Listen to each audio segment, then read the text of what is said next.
નમસ્કાર, સીએનબીસી બજારના મની મેનેજરમાં આપનું સ્વાગત છે. મની મેનેજર એટલે તમારા નાણાંનો ચોક્કસ આયોજન માટે અપાતું માર્ગદર્શન. હું પ્રીતિ દલાલ આપ સૌનું સ્વાગત કરું છું આજના મની મેનેજરમાં એક નવા એપિસોડ સાથે. મની મેનેજરમાં આજે આપણે વાત કરીશું ઇક્વિટી પર ટેક્સેશન કઈ રીતનું લાગે છે, એલટીસીજી અને એસટીસીજીનો શું સેટ ઓફ છે અને કઈ રીતે મળી શકે છે મહત્તમ લાભ. ત્યારે મની મેનેજરમાં આપણે રોકાણના વિવિધ વિકલ્પોથી કઈ રીતે સારા વળતર મેળવી શકાય તે અંગે ચર્ચા તો કરતા જ હોઈએ છીએ અને આ આયોજનમાં ટેક્સ પણ એક મહત્ત્વનું પરિબળ હોય છે. તો ઘણી વખત રોકાણકારોની ઇક્વિટીના રોકાણ પર ટેક્સ અને તેના સેટ ઓફને લઈને મૂંઝવણ થતી હોય છે. તો આજે આપણે આ તમામ મુદ્દાઓ અને મૂંઝવણો અંગે વાત કરીશું અને આ ચર્ચામાં આપણી સાથે જોડાયા છે નિમિત્ત કન્સલ્ટન્સીના ફાઉન્ડર નિતેશ બુદ્ધદેવ. નિતેશજી, ઘણું સ્વાગત છે આપનું. અને રોકાણ એક બાજુ અને ટેક્સેશન એક બાજુ એવું નથી હોતું, બંને સાથે સાથે ચાલતા હોય છે અને એ પણ જાણવું જરૂરી હોતું હોય છે કે જ્યારે તમે એક રોકાણ કરો છો કે એક પગલું લો છો તો એમાં ટેક્સેશન કેટલું લાગશે, કઈ રીતનું લાગશે, એટલે એની પણ તૈયારી હોવી જરૂરી છે. ઇક્વિટી પર આજે આપણે વાત કરવાના છે કે કઈ રીતનું ટેક્સેશન લાગે છે. હવે ઇક્વિટીમાં મોસ્ટલી બધાનું જ રોકાણ હોતું હોય છે કારણ કે equity market is the market to be in. પણ કઈ રીતનું ટેક્સેશન પોઈન્ટ ઓફ વ્યૂ આપણે સંભાળવું જોઈએ કે કઈ રીતના ટેક્સેશન અહીંયા લાગતા હોય છે જ્યારે આપણે ઇક્વિટીમાં ઇન્વેસ્ટ કરતા હોઈએ છીએ ત્યારે. થેન્ક યુ પ્રીતિજી, આજે મને શોમાં ઇન્વાઇટ કરવા માટે. જેમ તમે કીધું એમ આપણે રિટર્નને ખાલી એકલી રીતે ન જોઈ શકીએ. જ્યારે રિટર્નને આપણે જોઈએ કોઈ પણ ઇન્વેસ્ટમેન્ટમાં ત્યારે એમાં શું ટેક્સ લાગે છે એ ખૂબ જ અગત્યનું છે. અને તમે જેમ આજે કીધું એમ આ બહુ જ ઇમ્પોર્ટન્ટ ટોપિક છે કે આપણે આ ટેક્સને પ્લાન કેવી રીતના કરી શકીએ. સેટ ઓફ છે, શું ટેક્સ લાગે છે, જો એને બરાબરથી સમજીએ તો આપણે ઘણો ખરો ટેક્સ બચાવી પણ શકીએ. અને જ્યારે વાત આવે પ્લાનિંગની ત્યારે મારું એવું માનવું છે પ્રીતિજી કે કોઈ લોકો પ્લાન કરીને ફેલ નથી થતા, બટ પ્લાન કરવામાં ફેલ થઈ જાય છે. અને તમે હંમેશા ટ્રાય કરી છે શો દ્વારા કે તમારા કોઈ દર્શકો ફેલ ન થાય પ્લાન કરવામાં, તો એ જ વસ્તુને આગળ વધારીને જ્યારે પણ વાત આવે છે ઇક્વિટીની, જેમ આપણે જાણીએ છીએ તેમ ઇક્વિટીમાં જે ટેક્સ લાગે છે એ નક્કી થાય છે કે એ તમે ઇક્વિટી પોર્શન, જે ઇક્વિટી મ્યુચ્યુઅલ ફંડ યા તો શેર્સ છે એ કેટલા સમયગાળા સુધી તમારી પાસે રાખ્યા છે, એનો હોલ્ડિંગ પીરિયડ શું છે. જો એ શોર્ટ ટર્મ હશે એટલે કે 12 મહિના કરતાં ઓછું રાખ્યું હશે તો એના પર 15% ટેક્સ લાગશે અને 4% સેસ ઓન 15% એટલે કે 15.6%. આ છે શોર્ટ ટર્મ કેપિટલ ગેઇન. હવે તમારો હોલ્ડિંગ પીરિયડ જો 12 મહિના કરતાં વધારે હશે ઇક્વિટી કે ઇક્વિટી મ્યુચ્યુઅલ ફંડમાં તો એને લોંગ ટર્મ કરાશે અને જે તે એમાં ગેઇન અથવા તો લોસ હશે એને કેપિટલ ગેઇન અથવા લોસ કહીએ છીએ. અને એ કેપિટલ ગેઇન જો હશે તો એના પર 10% ટેક્સ લાગશે અને એના પર 4% સેસ, ઇન્કમ ટેક્સનો સેસ. સો એ થશે 10.4%. હવે જ્યારે આ આપણે વાત કરીએ છીએ લોંગ ટર્મ કેપિટલ ગેઇનની, 2018 સુધી તો આ ટેક્સ હતો જ નહીં. 2018થી આ ઇક્વિટી પર ટેક્સ લાગવામાં આવ્યો છે, પણ એક બેનિફિટ પણ દેવામાં આવ્યો છે કે આ લોંગ ટર્મ કેપિટલ ગેઇનમાં ફર્સ્ટ 1 લાખ રૂપિયા સુધી કોઈ પણ ટેક્સ ભરવાનો આવતો નથી. એટલે કે હર ફાઇનાન્શિયલ યરમાં જો તમે કેપિટલ ગેઇન બુક કરતા હોય, જે ઇન્વેસ્ટમેન્ટ પર તમે 1 લાખ રૂપિયા સુધીનો જે ગેઇન છે એના પર કોઈ ટેક્સ લાગશે નહીં. અને જે ગેઇન 1 લાખ ઉપરનો છે એના પર તમારે 10% ટેક્સ ભરવો પડશે. બટ આ જ બેનિફિટને આપણે જોઈએ અને આ બેનિફિટને આપણે બીજી કઈ રીતે યુઝ કરી શકીએ. નોર્મલી આપણે સજેસ્ટ કરતા હોઈએ છીએ કે ઇન્વેસ્ટરે ઇક્વિટીમાં લાંબા ગાળા સુધી રહેવું જોઈએ. એક ચોક્કસ છે અને મારું પણ એ જ માનવું છે કે ઇક્વિટીમાં લોંગ ટર્મ જ રહેવું જોઈએ અને તો જ આપણને સારો એવો ફાયદો થઈ શકે. પણ આપણે ખાલી ટેક્સ પ્લાનિંગથી જોઈએ અને ટેક્સ પ્લાનિંગના મુદ્દાથી જોઈએ તો મારું માનવું છે હર ઇન્વેસ્ટરે આ 1 લાખ રૂપિયાનો જે પર ફાઇનાન્શિયલ યર જે બેનિફિટ મળે છે ગેઇનનો એ યુઝ કરવા માટે હર વર્ષે જ્યારે પોસિબલ હોય ત્યારે 1 લાખ રૂપિયા સુધીનો કેપિટલ ગેઇન બુક કરવો જોઈએ પ્રીતિજી. જી, ખરી વાત છે કારણ કે જો તમને જો પહેલાં 1 લાખ પર જો ટેક્સ ન લાગવાનો હોય તો તમારે કેપિટલ ગેઇનનો ફાયદો લેવો જોઈએ, નહીં તો તમે એ ફાયદો નહીં લઈ શકીએ. તો એક પાછું હું જણાવી દઉં દર્શકોને કે શોર્ટ ટર્મ માટે એટલે કે તમે 1 વર્ષની અંદર માટે જો તમે ઇક્વિટી માર્કેટમાં એન્ટર કરો છો અને કંઈ સેલ કરો છો તો તમને 15+4 એટલે કે 15% ટેક્સ, એની ઉપર 4% સેસ એટલે 15.6% લેખે તમને ટેક્સ ભરવો પડતો હોય છે. અને લોંગ ટર્મ ઇન્વેસ્ટર એટલે કે 12 મહિનાથી વધારે જો તમે લોંગ ટર્મ માટે હોલ્ડ કરો છો અને પછી સેલ કરો છો તો તમને પહેલાં 1 લાખ પર કોઈ ટેક્સ લાગશે નહીં. કોઈ પણ પહેલો 1 લાખનો જે કેપિટલ ગેઇન હશે એના પર કોઈ ટેક્સ લાગશે નહીં અને બાકીના અમાઉન્ટ પર તમને 10 પ્લસ 4% એટલે 10% પ્લસ 4% સેસ જે વર્કઆઉટ થાય છે 10.4% લેખે તમારે એક ટેક્સ ભરવો પડશે. અને જે નીતેશજીએ કહ્યું કે જો તમે બરાબર પ્લાનિંગ કરશો તો તમે 1 લાખનો જે કેપિટલ ગેઇન થાય છે એ તમારે કરી જ લેવો જોઈએ, જેથી તમને 1 લાખ સુધી તો તમને એક તમારી ઇન્કમ ટેક્સ ફ્રી બની શકે. પણ સપોઝ એક સિમ્પલ રીતે એક એક્ઝામ્પલ સાથે જો તમે દર્શકોને સમજાવવું હોય તો નીતેશજી કઈ રીતે સમજાવશો જેથી એક મોર દર્શકોને મળી શકે? જરૂરથી પ્રીતિજી. કોઈ પણ એક્ઝામ્પલથી આઈ થિંક કોઈ પણ ટેક્સ નોર્મલી ડ્રાય સબ્જેક્ટ છે. હાજી. ટેક્સમાં એટલા કોમ્પ્લિકેશન હોય છે, પણ એને કોઈ એક્ઝામ્પલ દ્વારા આપણે આપીએ તો એ થોડો સમજવામાં ઇઝી પડે છે. હું જરૂર ચોક્કસથી એક પ્રયત્ન કરીશ એક સિમ્પલ એક્ઝામ્પલ આપીને સમજાવવાનું. એક એક્ઝામ્પલ લઈએ કે ધારો કે અજય આજે 5 લાખ રૂપિયા ઇન્વેસ્ટમેન્ટ કરે છે મ્યુચ્યુઅલ ફંડમાં યા તો ઇક્વિટી શેર્સમાં, અને એને લાંબા ગાળા સુધી રહેવું છે. હવે આ 5 લાખ રૂપિયા જે એને રોકાણ કર્યું છે એ 5 વર્ષ પૂરા થયા પછી થઈ ગયું છે 10 લાખ રૂપિયાનું, એટલે કે એનો 5 લાખ રૂપિયા ગેઇન છે.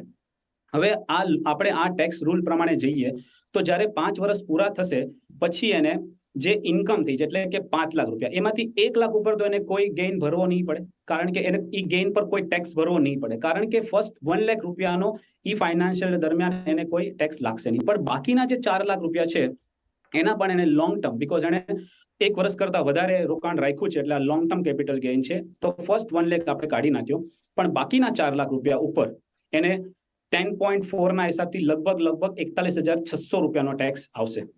આ થઈ ગયું નોર્મલ રૂલ પ્રીતિજી. હવે જ્યારે આમાં પ્લાનિંગ કરીએ, જે આપણો આજનો મુદ્દો છે કે આ પ્લાનિંગ કરીને શું આપણે ટેક્સ બચાવી શકીએ, હું કહીશ કે આ 41,600 ની બદલે જો તમે પ્રોપર પ્લાનિંગ કરો તો તમારે 0 ટેક્સ ભરવો પડશે. યસ, હું રિપીટ કરું છું, તમારો ટેક્સ થઈ જશે નીલ, એટલે કે 41,600 રૂપિયાનો તમે ટેક્સ બચાવી લેશો ખાલી આ પ્રોપર પ્લાનિંગથી. પણ એના પર આ સમજવું જરૂરી છે કે આ કેવી રીતના કરી શકશો. હું એક એક્ઝામ્પલ લઉં છું બીજું.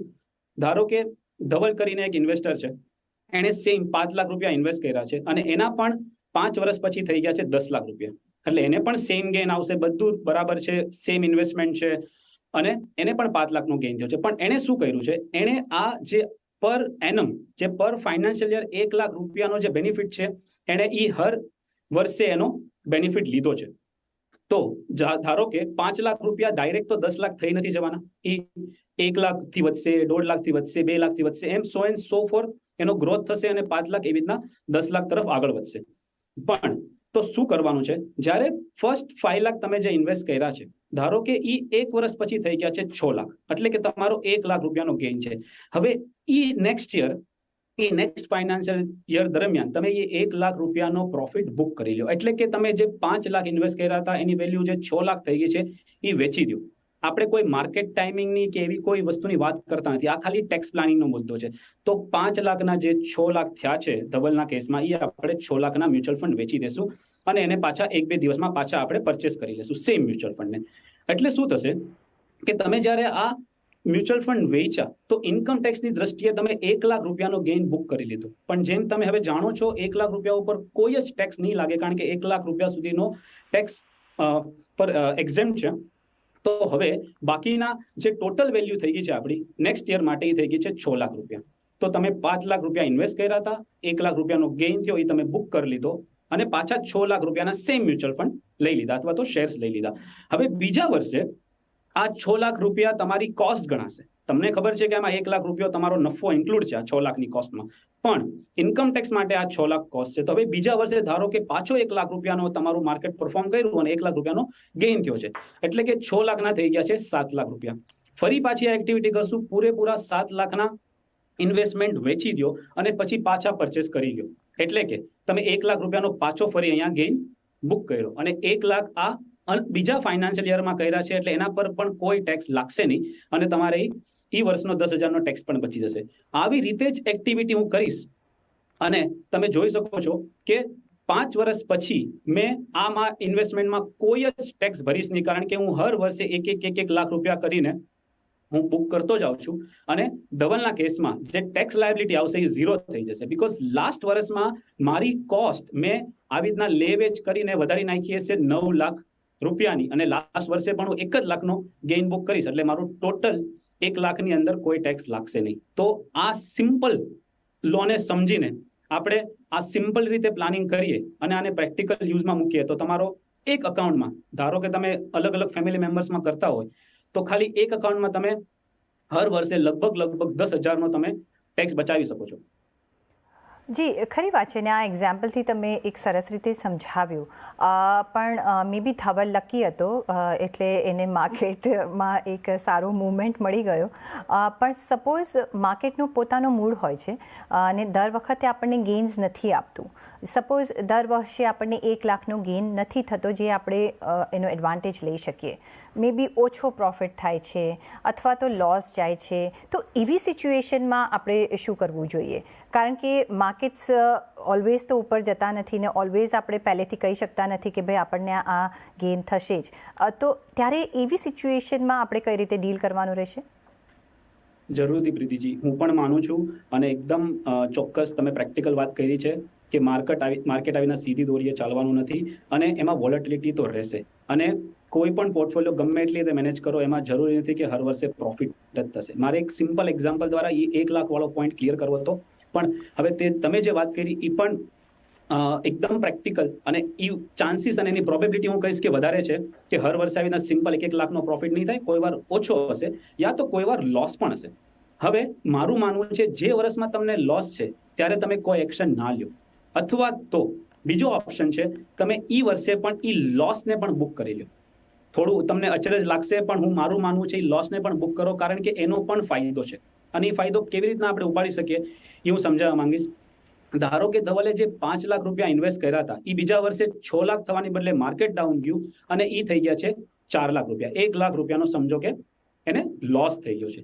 હવે આ 1 લાખ રૂપિયાના લોસને પણ, એટલે કે 5 લાખના જે 4 લાખ થઈ ગયા એ 4 લાખને વેચી દો અને પાછા એ 4 લાખના સેમ સ્ટોક્સ અથવા તો મ્યુચ્યુઅલ ફંડ તમે બાય કરી લો, અને આ જે 1 લાખનો તમે લોસ બુક કર્યો છે એ ફ્યુચર વર્ષમાં તમને જ્યારે પણ ગેઇન થશે એની સામે સેટ ઓફ કરવામાં કામ લાગશે.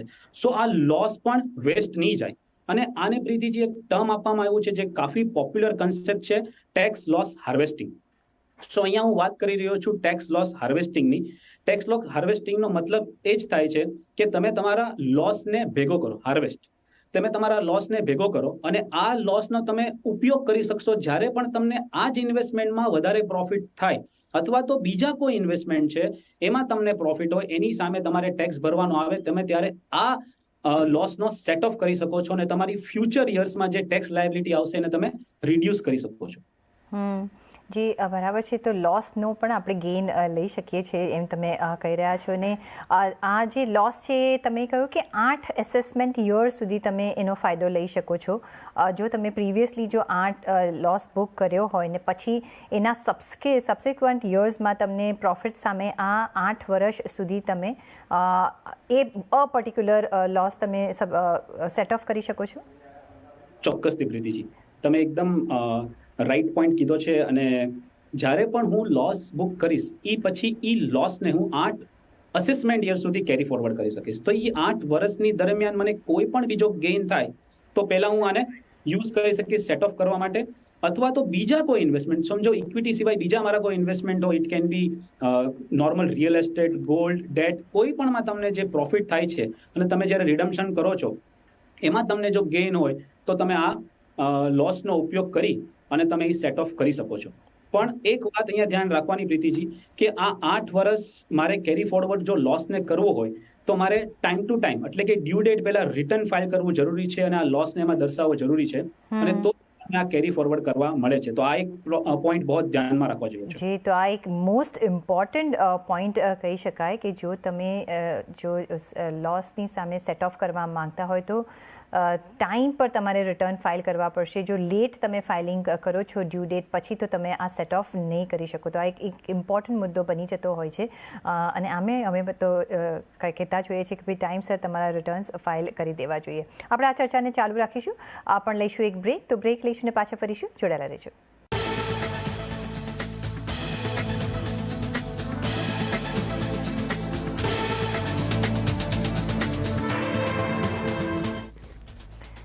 પછી આપનું સ્વાગત છે ને આજે આપણે ટેક્સ પ્લાનિંગ પર વાત કરી રહ્યા છીએ. ઇક્વિટીમાં જો તમે ઇન્વેસ્ટમેન્ટ કરો છો તો કઈ રીતનું એ ટેક્સ પ્લાનિંગ કરવું જોઈએ, કઈ રીતના ટેક્સીસ લાગે છે અને કઈ રીતે મેક્સિમમ તમે ફાયદો લઈ શકો છો, ટેક્સ કઈ રીતે બચાવી શકો છો.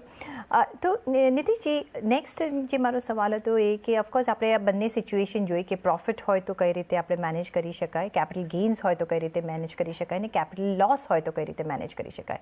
બીજા એવા કયા મુદ્દાઓ છે જે આપણે કન્સિડર કરવા જોઈએ જ્યારે આપણે ઇક્વિટી ઇન્વેસ્ટમેન્ટ પ્લાનિંગ કરતા હોઈએ છીએ ટેક્સ પોઈન્ટ ઓફ વ્યૂ?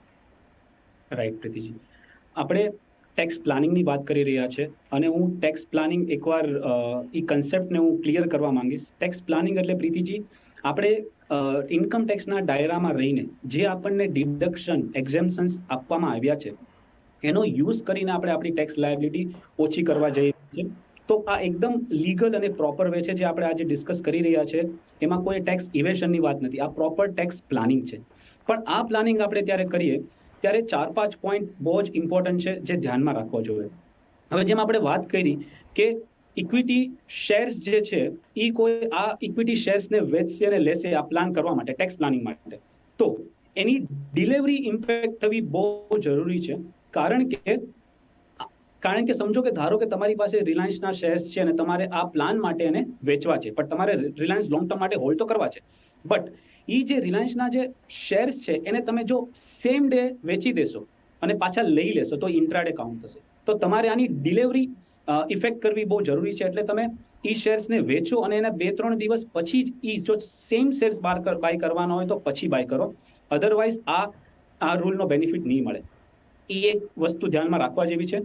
બીજો મુદ્દો છે, ધારો કે તમે જો મ્યુચ્યુઅલ ફંડ હોલ્ડ કરો છો અને તમારે મ્યુચ્યુઅલ ફંડમાં આ બેનિફિટ લેવો છે, તો મારું માનવું છે મ્યુચ્યુઅલ ફંડમાં વધારે કન્વિનિયન્ટ રહેશે અને મ્યુચ્યુઅલ ફંડમાં આ વસ્તુ કરવાના ઘણા બીજા ફાયદા પણ છે. જેમ કે તમે જ્યારે મ્યુચ્યુઅલ ફંડમાં આ ટ્રાન્ઝેક્શન કરો છો, જેમ કે 5 લાખના મ્યુચ્યુઅલ ફંડ છે અને હવે એ 5 લાખના જો 6 લાખ થઈ ગયા તો તમારી 6 લાખના મ્યુચ્યુઅલ ફંડ વેચવાની પણ જરૂર નથી. એની બદલે તમે ખાલી એને સ્વિચ કરી શકો છો. સ્વિચ એટલે ઇક્વિટીમાંથી હું ડેટ ફંડમાં એટલે કે લિક્વિડ ફંડમાં હું સ્વિચ કરી દઈશ. કારણ કે મારો પર્પઝ તો અહીંયા ખાલી ટેક્સ બુક કરવાનો છે, રાઈટ? એટલે મેં મારા 5 લાખના જે 6 લાખ થયા એને મેં ડેટ ફંડમાં સ્વિચ કરી નાખ્યા. પણ આપણા માટે આ સ્વિચ શબ્દ છે, બટ ઇન્કમ ટેક્સ માટે આ ઇક્વિટી ફંડ સેલ કન્સિડર થશે અને ડેટ ફંડ પરચેસ કન્સિડર થશે. હવે જ્યારે તમારે પાછા એ જ ઇક્વિટી ફંડમાં નિવેશ કરવું છે તો પાછા ફરીથી તમે એને ડેટમાંથી ઇક્વિટીમાં સ્વિચ કરી દો. એટલે તમારો એક્ઝિસ્ટિંગ પોર્ટફોલિયો પણ મેન્ટેન રહેશે અને તમારે કોઈ પણ એને એકચ્યુઅલી શેર કરી અને પૈસા તમારા બેંક એકાઉન્ટમાં લેવાની એવી કોઈ મોટી પ્રોસેસ કરવાની જરૂર નથી. તો મ્યુચ્યુઅલ ફંડમાં ખાલી સ્વિચ મારફત પણ તમે આ બેનિફિટ લઈ શકશો. પણ મ્યુચ્યુઅલ ફંડની વાતને આગળ વધારતા એક પોઈન્ટ હજી ઇમ્પોર્ટન્ટ હું જોડવા માંગીશ કે ઘણીવાર આપણે મ્યુચ્યુઅલ ફંડમાં SIP દ્વારા પણ ઇન્વેસ્ટ કરીએ છીએ અને I think SIP more popular option છે. તો SIPમાં જ્યારે SIP દ્વારા ઇન્વેસ્ટમેન્ટ થાય છે તો એ ધ્યાનમાં રાખવું પડશે કે SIP ઇન્સ્ટોલમેન્ટથી 12 મહિનાનો પીરિયડ જોવો પડશે. ધારો કે હું 2022 ઓગસ્ટમાં ફર્સ્ટ SIP ચાલુ કરું છું અને મારો ફર્સ્ટ ઇન્સ્ટોલમેન્ટ ડેબિટ થાય છે, ત્યાંથી લઈને 12 મહિના ઇન્સ્ટોલમેન્ટથી લઈને 12 મહિના પૂરા થાય એટલે તમારું એ લોંગ ટર્મમાં આવે છે. હવે મારી જે નેક્સ્ટ મંથ SIP ડેબિટ થશે એ સમજો કે સપ્ટેમ્બરમાં થઈ છે તો ત્યાંથી 12 મહિના કન્સિડર કરવા પડશે. તો આપણે આજે લોંગ ટર્મ અને શોર્ટ ટર્મની વાત કરી એ ખાસ ધ્યાનમાં રાખવા જેવી છે. જ્યારે તમે આ ટેક્સ પ્લાનિંગનો તમે યુઝ કરવાના છો તો તમે કેવી રીતના આને લોંગ ટર્મ અને શોર્ટ ટર્મમાં ડિવાઈડ થશે એ જોવું પડશે. અને તમારે એ પણ ધ્યાનમાં રાખવું પડશે કે તમે 1 વર્ષની પહેલા જો સ્વિચ કરી નાખશો તો એના તમે એક્ઝિટ લોડ પણ આપવો પડશે અને કદાચ શોર્ટ ટર્મમાં આવી જશે. તો આ મુદ્દો ધ્યાનમાં રાખવો જેવો છે. અને જે છેલ્લો મુદ્દો છે પ્રીતિજી, આપણે ઘણીવાર શો દ્વારા કહેતા હોઈએ છીએ કે તમે તમારું અસેટ એલોકેશન કરો યા તમારા જે નોન પરફોર્મિંગ મ્યુચ્યુઅલ ફંડ છે યા શેર્સ છે એને વેચી દો. તો આની સાથે પણ આ પ્લાનિંગને તમે જોડી શકો છો. કારણ કે ઘણીવાર આપણે ઘણા નોન પરફોર્મિંગ સ્ટોક્સ અથવા તો મ્યુચ્યુઅલ ફંડ આપણે પોર્ટફોલિયોમાંથી કાઢવા હોય છે. તો આ એક્ટિવિટીને કે જે એમાં તમારે જે નોન પરફોર્મિંગ સ્ટોક્સ અથવા તો નોન પરફોર્મિંગ મ્યુચ્યુઅલ ફંડ છે યા તમારે પોર્ટફોલિયો રીબેલેન્સ કરવો છે અસેટ એલોકેશનના હિસાબથી, તો એને તમે આની સાથે કમ્બાઈન કરી નાખો અને તમારે જે લેવેજ કરવાની છે શેર્સની યા મ્યુચ્યુઅલ ફંડની એ આ ડાયરામાં રહીને કરો તો પણ તમે એ બેનિફિટ લઈ શકશો. અને લાસ્ટલી હું એમ કહેવા માંગીશ કે આ વાત જે થઈ રહી છે એ પ્લાનિંગની છે અને આ પ્લાનિંગમાં તમારે એ પણ જોવું પડશે જો તમે શેર્સ વેચતા હશો તો એના પર શું બ્રોકરેજ લાગે છે અને કેટલી બ્રોકરેજ તમારે પાછી પરચેસ કરવામાં આપવી પડશે. તો એ કોસ્ટ ફેક્ટર પણ તમારે ધ્યાનમાં લેવું જોઈએ અને નજરઅંદાજ ન કરવું જોઈએ. તો એક ઓવરઓલ વ્યૂ તમારે લેવાનો રહેશે ને આ થોડું ગણિત કરીને પછી તમારે ડિસાઇડ કરવાનું રહેશે કે ભાઈ તમને એનાથી ફાયદો થાય છે. જો તમે એક ટેક્સ પોઈન્ટ ઓફ વ્યૂ કોઈ ખરીદી કે વેચવાલી કરો છો તો કોઈ પોઈન્ટ ફાયદો થાય છે કે નહીં, તો આ બ્રોકરેજ પોઈન્ટ પણ એક વિચારી લેવા જેવો મુદ્દો બની રહેશે તમારા માટે. અને સાથે તમે કઈ રીતે તમારું ટેક્સ ઇવેઝનની આપણે વાત નથી કરી રહ્યા, આપણે ટેક્સ કઈ રીતે બચાવી શકીએ ને જો સરસ રીતે પ્લાનિંગ કર્યું હોય તો ઘણા બધા વે આઉટ હોતા હોય છે. પણ આ જ અંગે એક અમારા દર્શકનો સવાલ આવ્યો છે, કિંજલ ત્રિવેદી, જેનો આના પર જ એક સિમિલર ક્વેશ્ચન છે કે સોનાના વેચાણથી 2 લાખનો એમને કેપિટલ ગેઇન થયો છે અને 10 લાખનો ઇક્વિટી પોર્ટફોલિયો એમનો છે, તો ટેક્સમાં રાહત કઈ રીતે તે મેળવી શકે છે? જરૂરથી. કિંજલજીનો જે આ સવાલ છે એને હું પ્રયત્ન કરીશ કે આનો એને ટેક્સમાં કેવી રીતના રાહત લઈ શકીએ આપણે આ પ્રોપર પ્લાનિંગ કરીને.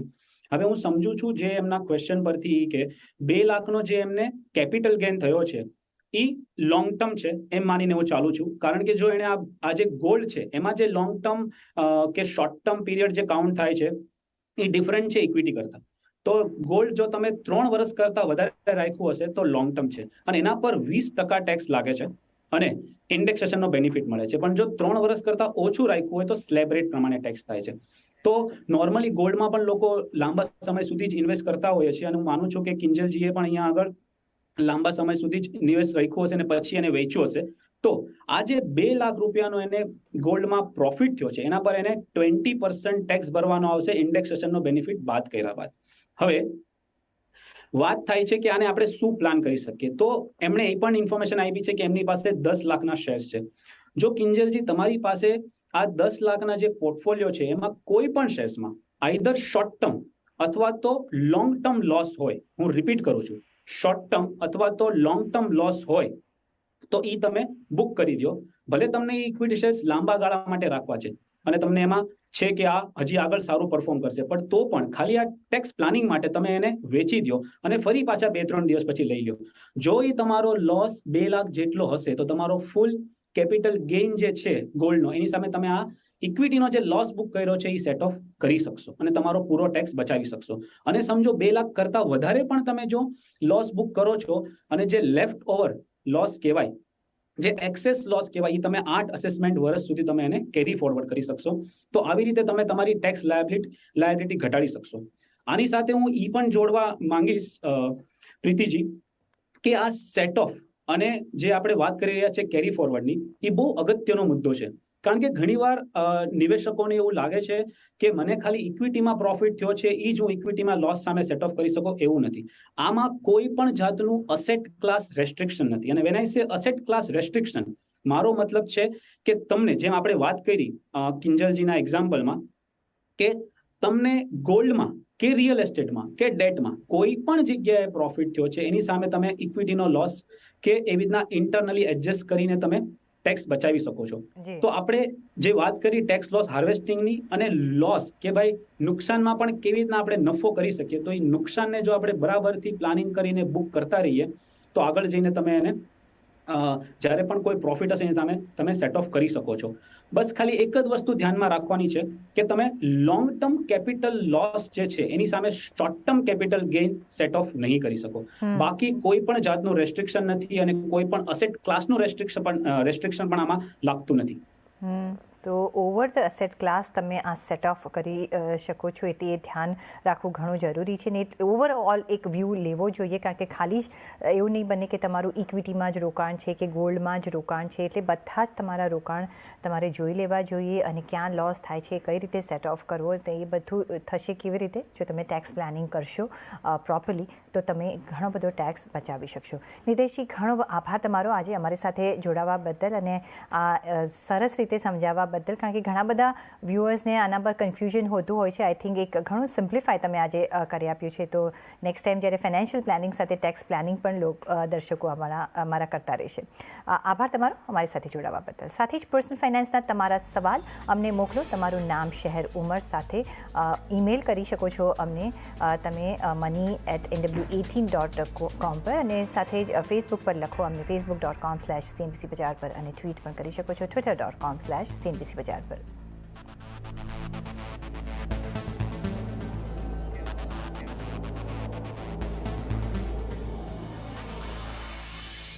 અને આ સાથે જ મની મેનેજરના એપિસોડમાં બસ અત્યારે આટલું જ. પાછા મળીશું નેક્સ્ટ એપિસોડમાં. ત્યાં સુધી આપશો રજા. નમસ્કાર.